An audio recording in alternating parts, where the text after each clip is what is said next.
My book really focuses on helping pastors figure out how to develop a disciple-making culture in their church. But it also fits for other organizations that are looking for that same sort of thing. And so it looks at, how do we do it? How do we take something that we want to be different in the culture? How do we move it forward? And it would work. The process that I talk about in the book, it pairs with Jesus' model, but it also pairs with secular models that have come out and become the standard, which is not a surprise to me because Jesus did it first and modeled it. But it looks at, how do we develop a team that is going to first model and become what we want the rest of the culture to become. So one of the things that I've noticed is leaders that want to lead it, but they're not willing to live it.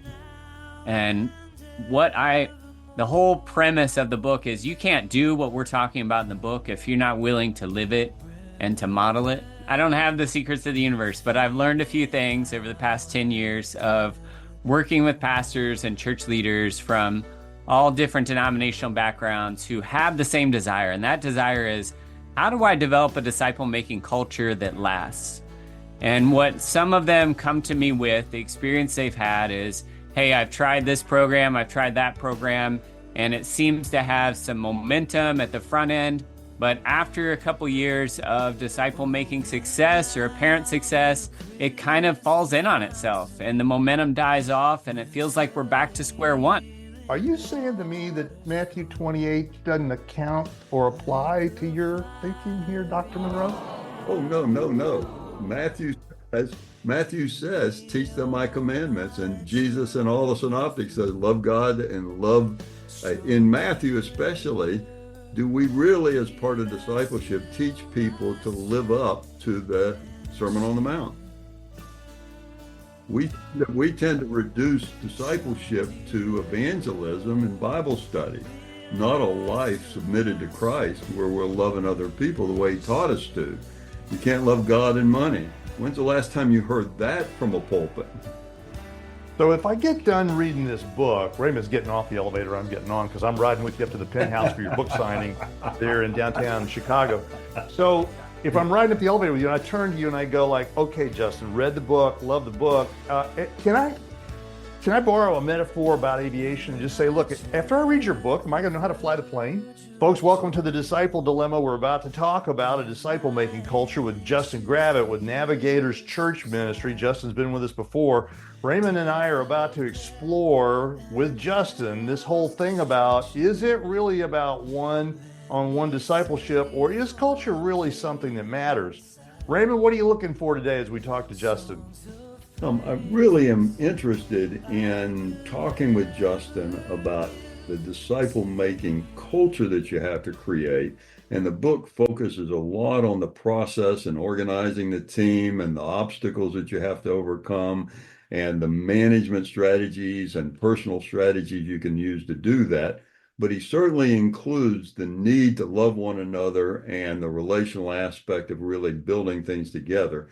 But that's a lot of institutional language for, we need to make friends and work together to accomplish the mission of the church. So I'm hopeful that we can balance both the need to really try to make something happen and change the culture, the goal you and I share, that culture needs to be changed on the one hand, but also not lose sight of the fact that this is not a business MBA program. This is about a community of people who are supposed to love one another and work together to advance the kingdom of God.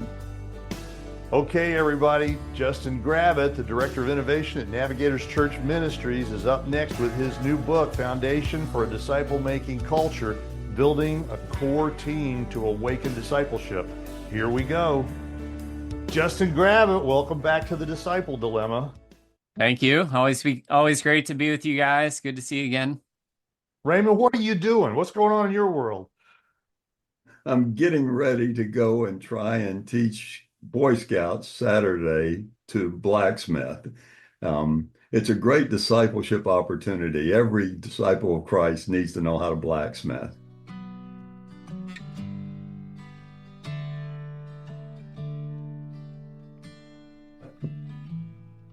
Well, I'm curious, sort of as a warm-up question for us all to kind of get our joints loosened up and get ready to talk about Justin's new book. So I'll toss the first bomb to Ray, and then you can pass it off to Justin. You walk into your church, right, and you are confronted with somebody asking the question, "Where do you stand politically?" What's a disciple to do?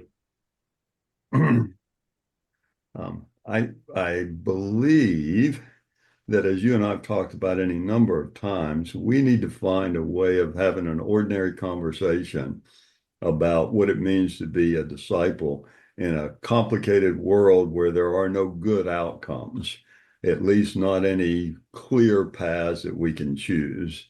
And so I would give the terrible evangelical response. I think we need to pray for the future of our country. Okay. All right. Okay. I like that. That's a start, right? Justin, how about you? You get confronted with this, where are you politically? What's a disciple to do there? Yeah, starting off with the easy ones, huh? Yeah. So I would say that what's most important is that we align ourselves with Jesus. And one of the images that come to mind about this question about how Jesus handled it is when, Jesus was asked about paying the taxes, and then he went out and told him, go find the fish, going to have coin in its mouth. And they find it and they pay it with that, right? Another time, whose face is on this thing? Oh, it's Caesar's. And so it's almost like that sort of a dilemma or a question of like, all right, how do I stand with Jesus without going against and inflaming people that have their alignments, they're aligned politically in one way or another, and that's super important to them. Well, how do I communicate in such a way that shares the truth of who Jesus is and what's really important to him without alienating people who on both sides are trying to do the same thing? So, like Raymond said, I think we need a lot of prayer. I think we need a lot of grace because, I see room in both parties for really communicating about the truth of the gospel and what Jesus stands for. Dennis, before you move on, I remember you talking about when you were over in England, taking training about evangelism and that sort of thing, and that one of the key insights you thought was there when someone comes up and asks you that kind of question, that you're confident that there's something behind that question. So how would you answer that question to get behind the question to find out what's really going on with the person that asked it and to try and get to sort of the root of what it means to follow Christ for that particular person, especially since you're in a church setting? This is the problem with not asking questions fast enough. Raymond throws grenades back at me, and that puts me on a hot seat. But yeah, I think that's a really interesting question to raise, just like we're grappling with this one. First of all, in my view of the universe, of the culture that we live in today, thinking about the Western Gen Z, the Western millennial, and these very razor's edge, highly divisive, controversial, angering, amped up, energy-laden questions, what I find it's most useful for me as a conversation as a disciple is to walk deeper into the question, right? What's really behind that question? You hear a lot of people talking about understanding the questioner rather than the question. And it becomes like, well, Raymond, when you ask me which side am I on, can you give me a little more context about why you're asking the question? I'm just trying to understand where you're coming from before I blabber something out, which in about 80% of my experience throws a switch like, okay, the temperature just went down a little bit and I get to start explaining. 20% of the time I'm with someone who's like, oh no, you're not getting off with that. You got to give me an answer. It's either A or B, right? This would be like SEC football, Raymond. Are you Auburn or are you Alabama? Which one are you? Come on, man. You gotta pick a side. There ain't no waffling on this, but I think for us as disciples, as we get into talking about Justin's book today, The Foundation of a Disciple-Making Culture, as leaders, do we have kind of a reflexive capacity to really understand these human beings that we're interacting with, get their story before I just make a bunch of assumptions and toss an answer? And not that you guys were doing that a minute ago either. I thought they were great answers, but I'm just saying that there's this tendency that I have always had in my life. It's like, well, snarky answer soon to follow as soon as you shut up and let me, like, whoa, stop that.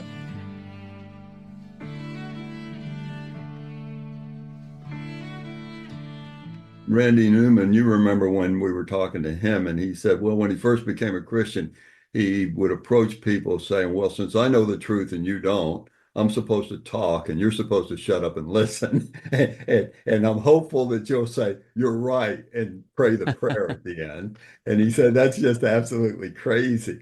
So, Justin, when you look at discipleship, how critical is it to really be that engaged and listen? How much of because a lot of your stuff was really a leadership. When I went through your book, it was really about leadership. How do I organize? How do I create a structure and a community that moves this stuff forward?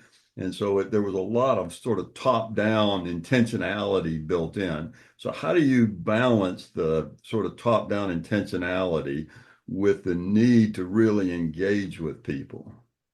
Yeah. So the book I just wrote, right, that's coming out is really designed for church leaders and disciple makers. So you're right, it is kind of targeting kind of those who are at the top of a church, at the top of an organization. And part of why I wrote the book is because I've seen over and over again that a lot of those leaders, some of them see the value of disciple making. Some of them are trying to move disciple making forward in their organization or their church, but they're not sure how to do it so that it spreads. And so they quickly become frustrated, or they go down different roads that appear to have success behind it. They appear to be working for a period of time. But after a year, 2, 3, sometimes even up to 5 years, it looks like it's working and then it implodes. And so after seeing that in real life happen over and over again, I wanted to provide something that would be helpful for them to bring about cultural change in their church, in their organization, that would then spread outside of that. Now, I have another resource that I put out maybe 6 months ago that's really designed for the everyday believer. It's called the Bicycle Illustration. It's available for free on my website digitally. And it is really designed for people who are like, I've heard about this disciple making thing. I don't think I can do it. And how do we help somebody like that? And so whether that is somebody, maybe you're listening and you're like, that's me, or maybe you're trying to help somebody like that. That's a different resource that I've created for that type of audience. But yeah, I think it's a both and, right? Sometimes I'm asked about that. Well, is it top down or grassroots? And I've found it depends what outcomes we're trying to go for. But if we want culture change, it's both and. We can't just do one.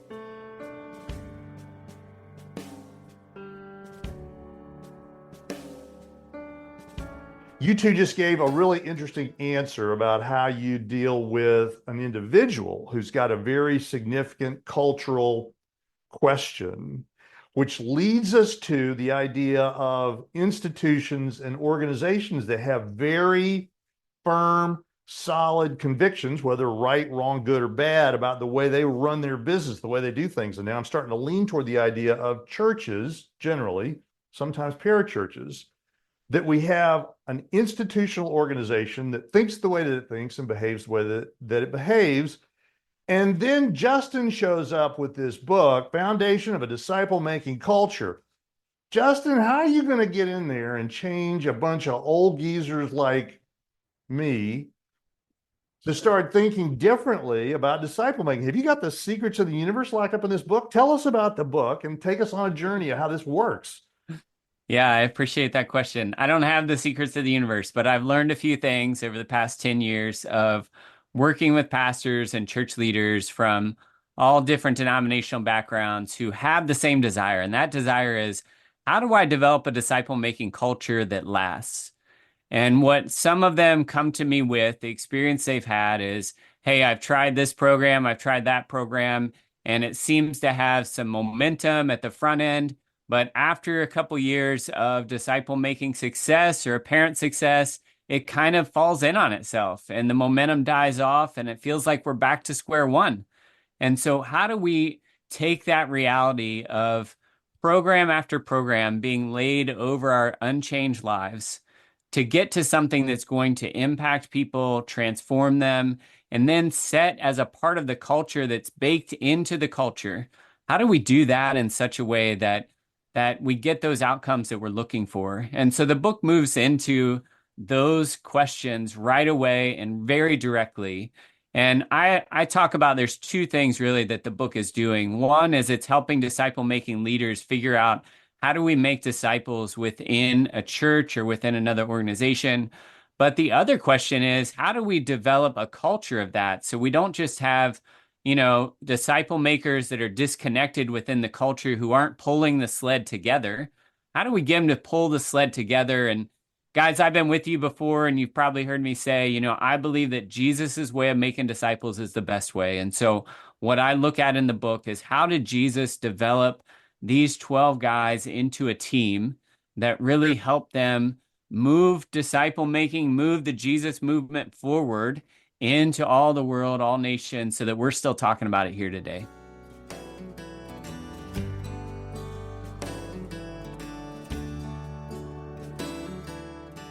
Yeah, no, Justin. One of the things that's really struck me after working with Dennis for a couple of years now on this project is a misunderstanding of the Great Commission, that making a disciple means giving people a new identity, and the commandments that we're supposed to do is love one another the way Jesus loved us.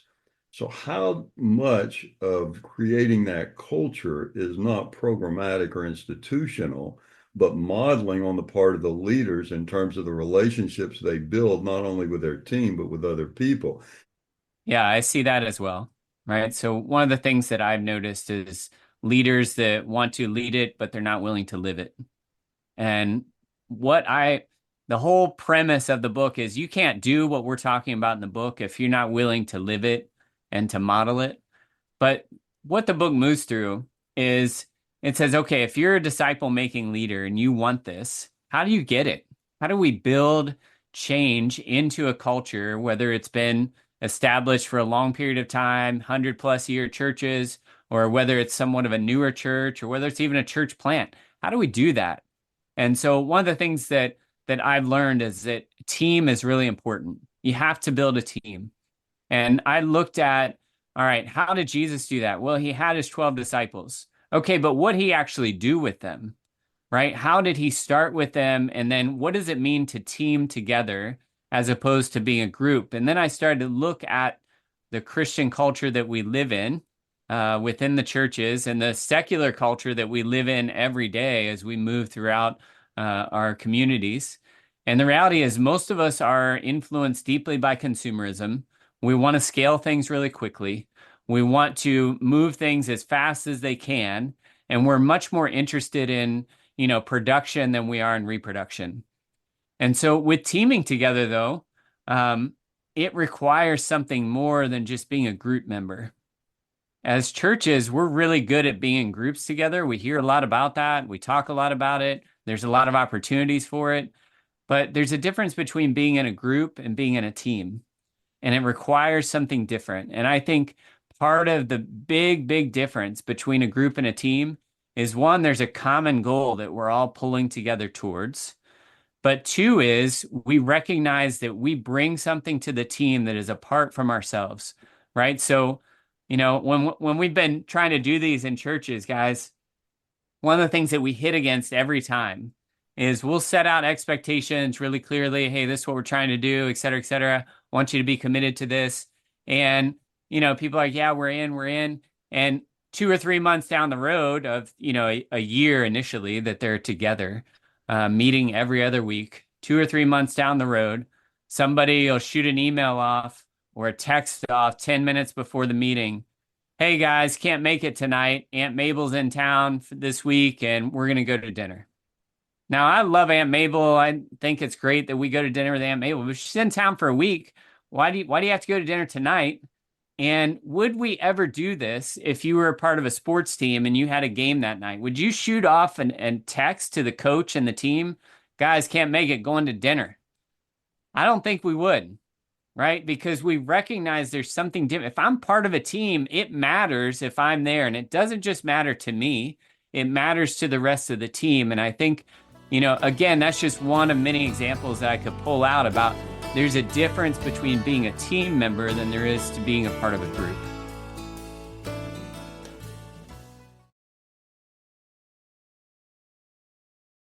How do we change our language and mindset from this sort of institutional model, this intentionality top down and programmatically, to create a community where we have these deep ongoing friendships? Yeah, I think that's an interesting point that you bring up, right? So even the terminology is super important because words matter. They shape culture, they shape the way that people respond to what's happening in the culture. And I think in many churches, even the word community has some things attached to it that is this assumption that all we really need to do is just be together and care for one another. And then they miss the mission part of what Jesus is asking us to do, right? And it doesn't have to be that way. I'm not saying that, but in a lot of places it is. And so I think it is, worth thinking about, Raymond, and talking about of like, well, how do we do that on both sides, right? Because if we get too far on the mission, the intentionality side, we can miss this idea of, well, yeah, the mission's important, but if we don't love each other, we're not really engaging the mission the way that God asks us to. But we can get too far on the other side and say, well, if we're only loving each other who are here and we have no mind for those who are out there and who don't yet know Jesus, then that's off as well. And so in my mind, we have to get somewhere in the middle of both of those things. A lot of what we call community in the church is as misunderstood as the mission of the church, because community really is about caring about each other, not just bringing something to the potluck.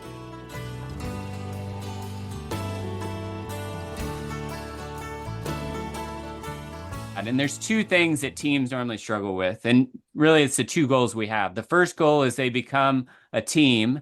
The second is that they become disciple makers. Each individual becomes a disciple maker. And so both are really hard. Both are full of challenges. But as we get to the team, I could tell from being with them occasionally that they weren't really doing that. And so I said, hey, guys, let's just take out a piece of paper. I'm going to ask you some questions and just write down the answers. Okay. And so I said, all right, well, how many of your teammates here, you have 12 of them around the circle that night, how many of them can you name the name of their spouse? Do you know the name of their spouse? How many of them do you know what their spouse does? How many of them do you know a challenge that they have faced as a couple or a family over the past 3 months? Things like this, right? And they didn't do well. And so they're talking about how they didn't do well. And then one lady raised her hand. She says, Justin, I think are you saying that you want us to love each other? And I said, that is exactly what I'm trying to say. Now, we can put it in all sorts of different language, whether it's team language or whether it's, community sorts of language or love language. But the reality is it all points to the same thing, that if we're not willing to get involved in each other's lives, then we're not really doing what Jesus did. Furthermore, if we think we're going to develop a disciple-making culture, the only culture we have to offer the broader church or the broader organization is the culture that we develop right here. And so if we're just talking about it here and we're not actually doing it, when we talk about it over there, there's no model. They're not going to do it. They're going to need to see the difference that it makes. And so I agree completely that, that love piece is central to this idea of forming a culture of disciple making in a church or an organization.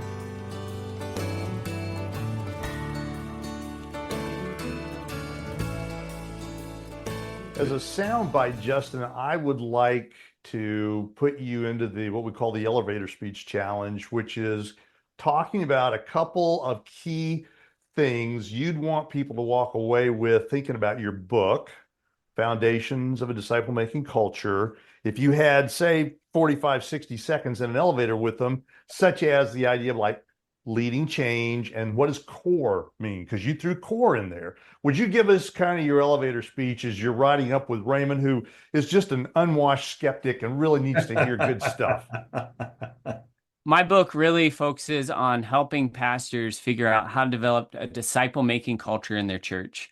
But it also fits for other organizations that are looking for that same sort of thing. And so it looks at how do we do it? how do we take something that we want to be different in the culture? How do we move it forward? And it would work. The process that I talk about in the book, it pairs with Jesus' model, but it also pairs with secular models that have come out and become the standard, which is not a surprise to me because Jesus did it first and modeled it. But it looks at how do we develop a team that is going to first model and become what we want the rest of the culture to become. And so we do that through a process of team building, and it's a core team. The core is an acronym: common vision, owned individually, relationally resilient, and enduring to the end. Now, the team is moving through a process of transformation and change. They're moving through it together. And because they're moving through it together, there are points where one person's not struggling, another one is. The next person's struggling, and then so they're helping each other out as they move through it. But the leader is guiding them because he's already become what he's trying to get them to become. The fallacy that a lot of people have is that we can make disciples in mass, that we can enact change through pulling on organizational levers and creating policy or creating, these things and just saying, this is what we're going to do. But we're not actually teaching or developing people to become those things. And so what my book looks at is how do we do that practically? And how does it work in a church setting?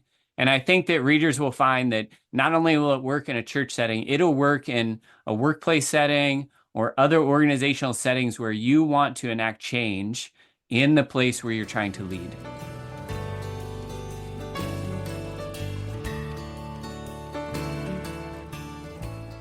So if I get done reading this book, Raymond's getting off the elevator, I'm getting on because I'm riding with you up to the penthouse for your book signing there in downtown Chicago. So if I'm riding up the elevator with you and I turn to you and I go like, okay, Justin, read the book, love the book. Can I borrow a metaphor about aviation and just say, look, after I read your book, am I going to know how to fly the plane? Am I going to walk away with this and like, I can go back to my church and get this fixed? Or are you teasing me and I got to bring you in for a consulting gig? What's going on here? No, you will know how to do it. Will you be able to do it without somebody with some experience? It depends on the leader. I'm not going to sit here and tell you that everybody that reads the book will have the capability to enact the things. But if you're already a disciple maker and you get it, then yeah, you can do it. It's helpful to have somebody next to you. But I'm not trying to get consulting gigs out of this. To be honest, I'm full right now. I don't have space for that. But my goal in writing it is it's a how-to book. It's a how-to book. And the whole time I was writing it, I'm trying to make it as practical as possible so that people can see the problem and move through the stages of culture change. And there's really three main obstacles that we talk about in the book as well. And the main obstacles to change within a culture or within an individual is the first obstacle is seeing, right? We can't even see the difference. And so we have to have some contrast between what is and what could be. And when we bring some of that contrast, then our eyes begin to see things that we hadn't seen before. Okay, once we get past that, and that's the common vision in the core acronym, right? Can we get that common vision together where we're seeing it? All right, if we can get there, the next obstacle is to move. Because there are times when we see, hey, this change would be good for me. That would benefit me. And yet we don't move, right? It might have to do with exercise. It might have to do with our eating habits. It could be a lot of different things that we can see it, but we don't do it because there's that second obstacle of moving. How do we get started and change the movement that we have in our lives? And so again, back to the core acronym, it's owned individually. Yes, I'm going to do this. I'm going to do this. There's a lot of people in the church that see, yeah, disciple making is good. And maybe I could do it or should do it, but I'm just not going to because of lack of confidence or any other number of things that are holding them back, right? But then we have to get to the final obstacle, which is finish. And the things that keep people in churches and organizations from finishing, especially if we're on a team, are relationship problems with other teammates, not willing to get close enough to be in real relationships like we were just talking about, not loving well. But then when we get deep in relationships with people, things happen, right? Sin comes out. And then we have to figure out, what are we going to do with that? Are we going to retreat and, kind of wall off the relationship so that we don't go any further? Or are we going to lean in and be honest and work through some hard things together? And then the other one is enduring to the end. That's the finish, right? Because one interesting thing that happens on these teams is right when the team leader is really energized because he sees it moving, he sees the people doing it, he's super energized or she's super energized. And yet the people on the team are exhausted and they want to quit and they just want to go back to the way things were. And we do that too. Think of resolutions that we might enact. Like, all right, we want the change. We start doing the change. And then a few weeks later, we're like, do I really want to? I don't know. It sure seems better to go back and eat that cake and ice cream. And, I don't want to exercise today. And so we start to drift back. Well, if the leader's not really attuned to those things, then we don't help the team move through that finish stage. And so, yes, you can do it.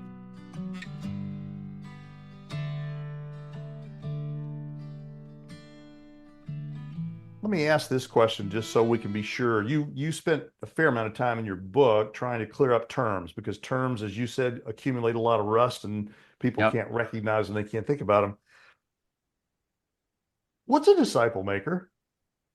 A disciple maker is someone who invests in another for a specific purpose, right? So Jesus was using and leveraging and presenting to us the example of the rabbi-disciple relationship. It was holistic, right? So there's ways to identify, and one of the things that I really look at is, what is the point of the relationship? What's the point, right? Is there an outcome in mind? Because with Jesus, when he invited men and women into disciple making, he invited them specifically, right? Come follow me and I will make you fishers of men. So there was no misunderstanding about why they were following. I'm going to help you become this, right? And what I find is that we can look at markers in disciple making to know, is this thing we've been doing and calling disciple making, is it actually disciple making? Disciple making moves out towards the lost. So there's an element where we are aware that there are people out there in Jesus' mission. He came to seek and save the lost. So if we're on mission with him, we are concerned and moving outward towards those people. It moves in towards the church, right? So we are moving in towards other believers and investing in them and helping them to grow and mature, and also participating so that we're in relationships with others who are helping us mature and to grow. And then it moves down in the life of the individual believer. And so downward, there's depth being developed in their life with God and their relationships with others. And so a disciple maker is somebody who is engaged in all those things. And really, if we want a short, simple answer, Dennis, because that was not one, a short, simple answer would be someone who follows Jesus in order to become just like Jesus, which gets to our motivation. Why am I doing this? I'm doing it to become just like him. I can't become just like him if I'm not willing to invest in others and disciple them the way that he discipled.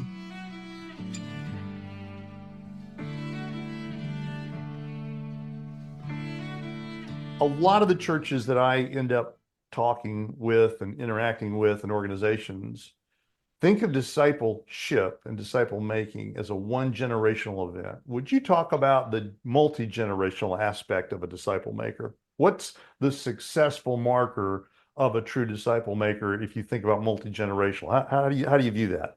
Yep. So we need to multiply. We need to reproduce. First place I would think of is 2 Timothy 2:2.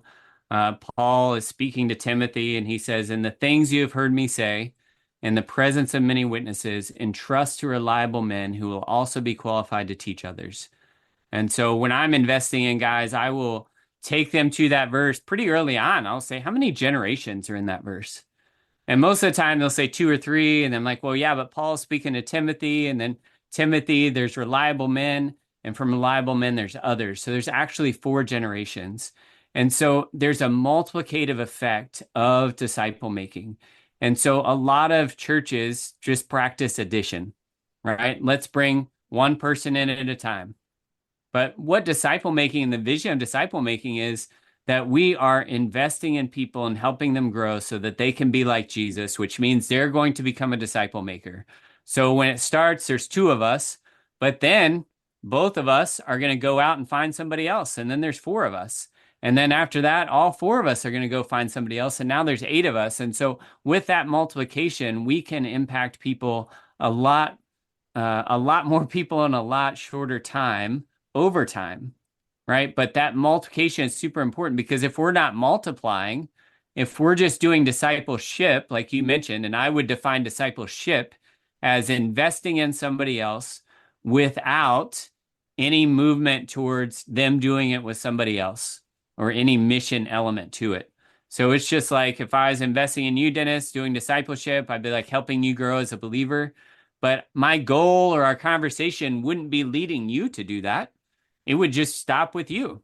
And so, well, now I've added one more to somebody who's mature to the kingdom if you were a non-Christian before. But disciple making is helping you become someone who is committed with vision, heart, and skill to make disciples of others so that it multiplies out. And so, again, 2 Timothy 2:2, each of those four we would refer to as a generation.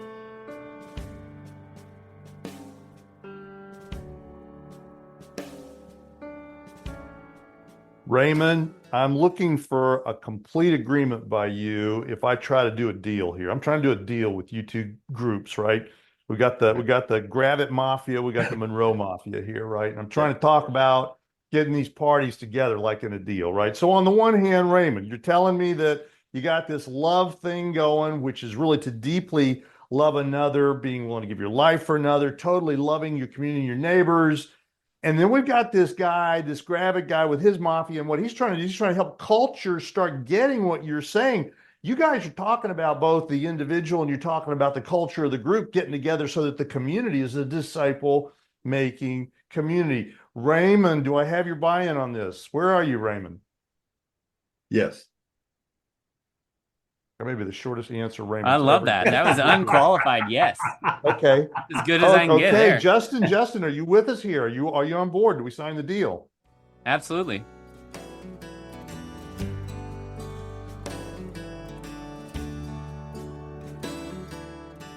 All right. So, guys, then I need you to untangle one other small problem for me. And the other problem that I got is that you both are going around talking about this idea of the mission, and we're committed to the mission of Jesus. What in the world do you guys mean? Raymond, I've been talking a while, so I think you should go first.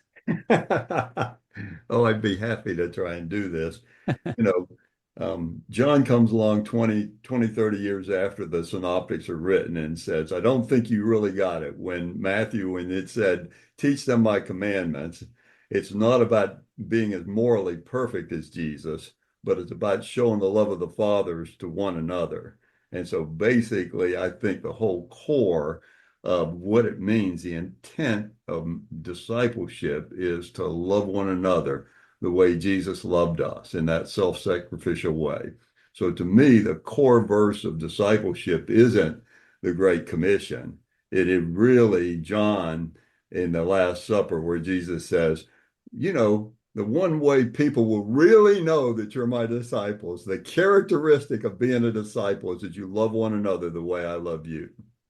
Are you saying to me that Matthew 28 doesn't account or apply to your thinking here, Dr. Monroe? Oh, no. Matthew says, teach them my commandments. And Jesus and all the synoptics says, love God and love. In Matthew especially, do we really, as part of discipleship, teach people to live up to the Sermon on the Mount? We tend to reduce discipleship to evangelism and Bible study, not a life submitted to Christ where we're loving other people the way he taught us to. You can't love God and money. When's the last time you heard that from a pulpit?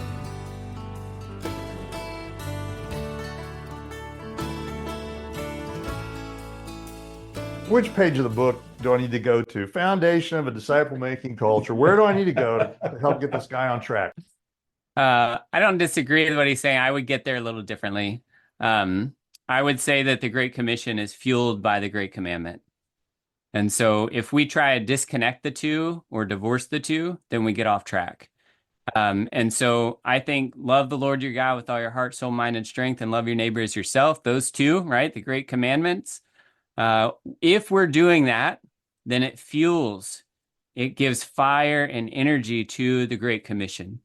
If we simply try to fulfill the Great Commission without giving our first energy and our first attention and focus to the Great Commandment, then we get off track and we end up doing things in programmatic ways or in ways that mimic the world and what they're trying to do rather than what Jesus and his kingdom is trying to and is becoming and will become here on earth. And so, again, I don't disagree with Raymond, but I would get there a little bit differently. And so that's how I think about it, is that Great Commandment has to fuel the Great Commission, and we can't put the Great Commission before the Great Commandment. And I would say amen to what he just said. Absolutely. That our motivation, primary motivation, is to love God and love our neighbor. And that should result in a life of service and sacrifice to others. I would probably be still different than Justin, because I think as an ordinary guy doing engineering work, my engineering work is as much as my discipleship as anything I'm doing intentionally about sharing the gospel. And so discipleship is about everything I do, not just the churchy stuff.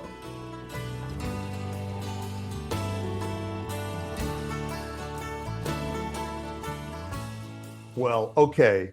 I like that. And I want to congratulate you for not bringing up the plumber illustration today, by the way. That was really good. I was impressed that you didn't go back to that. So, okay, you guys, I'm with you. I buy it. I love it, right? But so now here's the deal, right? You wrote the book, Justin. Come on. You wrote this book.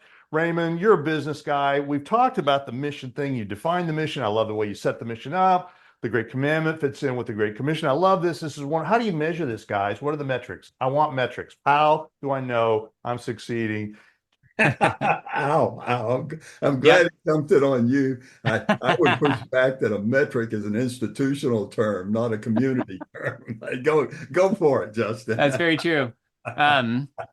So we can have metrics, and I think they're somewhat important as indicators of what we're doing, but we can't push too much into them because they can be dangerous too. And the danger can come from just trying to get to the metric, trying to get to that, whatever the mile marker is, as opposed to loving the people to get there, right? And so some of the metrics that we have, again, with the core team, are we a team? How do we define if we're a team? Well, we can see it, right? We can see it, and we can ask questions to determine it. Part of what we see is, well, are people coming? And if they're not coming, how are they responding to that? How are they communicating that to one another? What's the heart behind when they're saying, hey, I have this conflict? So first one, are we a team? The second one is, are we disciple makers?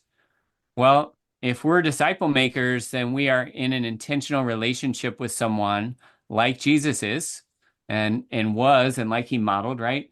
And so if we're doing that and we see progress, there's both relationship and intentionality. I think, again, we have to have both. Then, okay, we're disciple makers. Once we see some reproduction, multiplication, that's kind of the highest bar of like, are you a disciple maker? Well, has someone you discipled made a disciple? Then that's kind of the highest bar.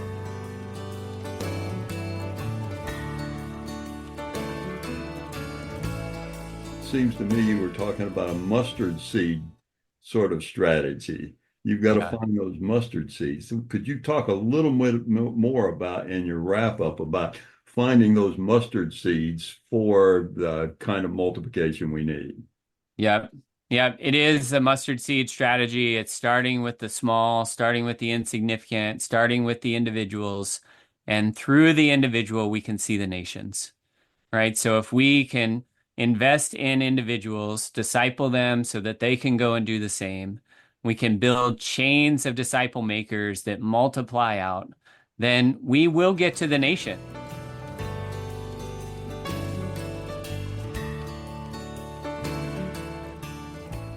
Justin, as I think about what you've written and going back to this concept of the danger facing a pastor, somebody trying to make a change inside an organization, I'm thinking about some of Tim Keller's work where he started describing churches based on size. You had house churches and small churches and medium-sized churches, really big churches. That's sort of your y-axis. And then across the x-axis, you've got the cultural tenure. Do you have a startup church? Do you have some church where the original pastor, the founding pastor, is still in there and driving things, and he's sort of the beloved person? Do you have a church that's more mature with maybe a couple of cycles of pastors who haven't been around long, or it's a church that's really fossilized and ossified in terms of it's been there for years and years and years, and it's got this very rigid culture. So kind of with this idea of head count and this idea of tenure of culture, you talked about Professor John Cotter a lot and leadership and leading change. How does all that kind of advise a pastor about danger and the perils of trying to do something like this? Yeah, so the reality is creating lasting culture change is really difficult. And what Cotter has found and what we've found similarly is, around 70%, give or take, fail at it. And I think the percentages go up when you have somebody alongside you that's been through it before and that can help you with it. But it doesn't change the fact that it's really hard. And so some of the perils, I think, is, leaders have to be wise. They have to exercise, wisdom in terms of how they're communicating. We don't recommend that pastors or leaders announce the revolution before it's arrived, right? You got to build this thing, and it takes time, and it's a slow burn in the background for a while as you develop some disciple makers. Another book that's been really helpful around the idea of change within organizations is a book called It Starts With One by J. Stewart Black. And I love the title, but I also love the title because he backs it up with what he's talking about, that if we don't build individuals that are modeling and are the change that we hope to see in the organization, then we don't have any hope of it taking root in the culture. And so I think a lot of the danger for pastors who are trying to do this is trying to do it, again, with organizational levers rather than relationally.